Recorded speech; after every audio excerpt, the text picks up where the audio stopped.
பெரிய பெருமாள் முதல் கதை கதை சொன்ன முதல் ஹீரோ அவர் தான். ஷாக்கா அப்படிதான் இருக்கும். வந்து பரதேசி பார்த்து முடிச்சுட்டு பெரிய பெருமாள் கதை எழுதி முடிச்ச உடனே இந்த யார்கிட்ட போகலாம் ஹீரோ அப்படின் போது, நான் முரளி சாரோட பயங்கரமான ஃபேன். இதேமே பாட்டு பாடி அழுத, நமக்காக அழுத ஒரு ஜீவன் அப்படின்னு சொல்லி, ஏன்னா ஒன் சைடு லவ் அதிகமாக பண்ண தலைவர். ஓகேங்களா, அது ஒன் சைடு லவ் அப்படிங்கிறது வந்து நம்ம நினைக்கிறோம் ஒன் சைடு லவ்னா சொல்லி அது ஏற்றுக்கொள்ளாத பட காதல் ஒன் சைடு லவ் கிடையாது. சொல்லவே எனக்கு நீ சொல்லணும் அவசியம் கிடையாது, எனக்கு ஒன்று பிடிக்கும் அப்படின்னு ஒரு நமக்கு கெத்தை கொடுத்தது முரளி சார் தான்.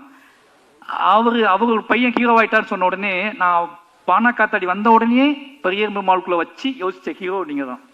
ஏன்னா முரளி சார் பையன் நம்மள மாதிரி தான் இருப்பாப்புல, கருப்பா இருப்பாப்புல, நம்மள மாதிரி தான் இருப்பாப்புல, இந்த கதைக்கு பயங்கரமா ஆப்டா அப்படின்னு சொல்லி மீட் பண்ணலாம் செஞ்சேன், கதை சொன்னேன். பட் ஏதோ ஒரு அவரோட பிஸி ஷெடியூல்ல அந்த கதை கிளிக் ஆகல.